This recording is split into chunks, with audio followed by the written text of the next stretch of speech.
much. It's an honor to join with my colleague, Wasserman-Schultz, and members of the senior advocacy community to stand tall against what I think is a raid on America's middle class, on her seniors, on her veterans, on her small business community, on her children.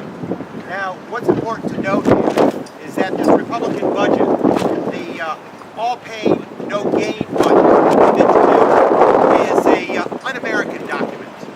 It does not respond to the moral compass that is established here in this great country of ours that shows sensitivity.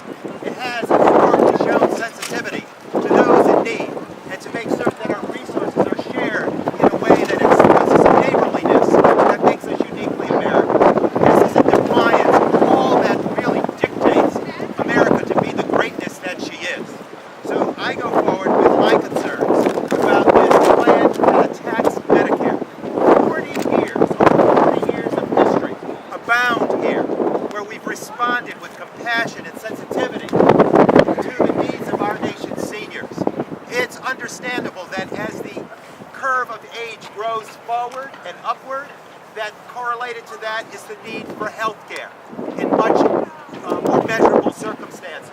And for those reasons, our seniors were abandoned oftentimes and rejected by the insurance industry. It's why Medicare was given birth to.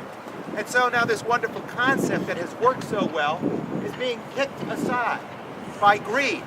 Greed that acknowledges that there are other priorities beyond our seniors, priorities that deal with deep pockets and special interests. It's unacceptable. Now think of it. We're going to take the risk of health care payments away from the federal government and transfer them over to our senior community. They will have to dig into their pockets when there isn't enough coverage, when they have to make those co-payments. Deeply painful, unacceptable consequences that will come because of this plan.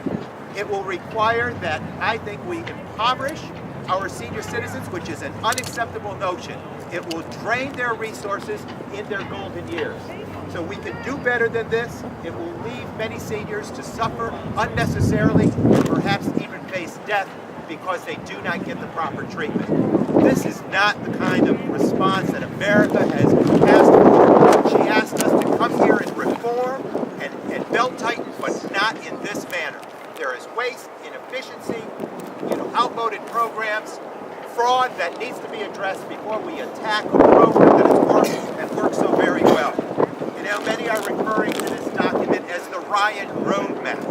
Well, let me suggest that the Ryan Roadmap is the road to ruin for Medicare and those seniors who have enjoyed Medicare, and it is also the way that roadmap paves a road to riches for the special interests, the deep pockets of oil, where we have just handed over to them mindlessly record numbers of subsidies while they're sitting on historically largest profits made over the last decade, over $1 trillion worth of profits, and it creates the road, it paves the road to riches for millionaires and billionaires.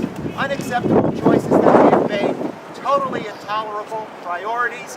We will go forward and respond to America's working families, her middle class, and be there in sensitive measure with the thoughtfulness that is required today in this government process. This is thoughtless, it's painful, and again, it's asking for all pain and no gain.